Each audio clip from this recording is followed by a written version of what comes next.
In this final hour of my life, when I look back over the decades I've gone through, I see first and foremost how much I have to be grateful for. I first thank God, source of every good gift, who gave me life and guided me through moments of confusion, who always supported me when I started to falter and gave me back the light of His face so many times. In hindsight, I see and understand that even the dark and difficult parts of this path served to my salvation, and that was precisely where He guided me the most. I thank my parents, who gave me a life in a difficult time, and who, at the cost of great satisfaction, provided me with a wonderful home with their love, which shines like a light on all my days until today. My father's clairvoyant faith taught us to believe at an early age, and he has stood firm and as a guide through all my scientific achievements. My mother's sincere piety and great kindness is a legacy I can never thank her enough for. My sister has served me for decades, selfless and affectionate. My brother, with the clairvoyance of his judgments, with his powerful leadership, and with the serenity of his heart, always taught me the way. Without this constant proceeding and accompanying me, I would not be able to find the right path.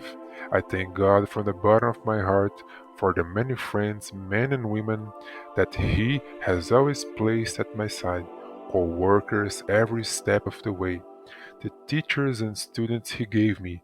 With gratitude, I entrust them all to His goodness. And I want to thank the Lord for my beautiful homeland in the Bavarian Prealps, in which I have always seen the splendor of the Creator Himself shine. I thank the people of my homeland for allowing me to experience the beauty of faith countless times. I pray that our country continues to be a country of faith, and I ask you, dear compatriots, not to let you flee from the faith. And finally, I thank God for all the beauty that I have been able to experience in the various stages of my pilgrimage, but especially in Rome and in Italy, which have been my second homeland. To all those whom I have harmed in any way, I apologize with all my heart.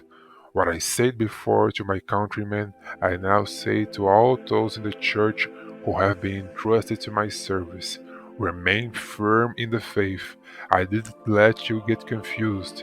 Science, both the natural sciences and historical investigation, especially biblical exegesis, often gives the impression of offering irrefutable solutions to the Catholic faith.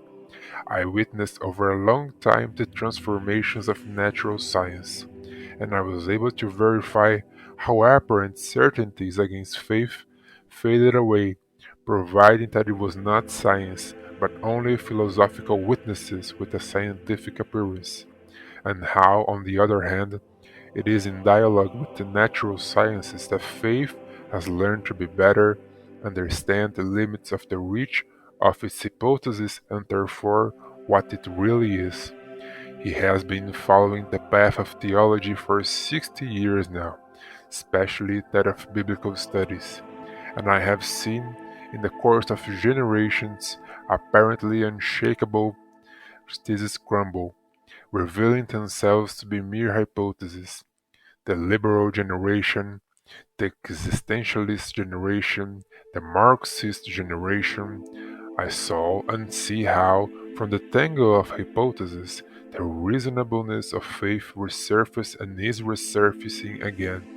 Jesus Christ is the administrator of the way, the truth, and the life, and the Church, with all her proprietors, is the administrator of her body. Finally, I humbly ask you to pray for me, so that the Lord, despite all my sins and shortcomings, may welcome me to eternal dwellings. To all those entrusted to me, my sincere prayers day after day.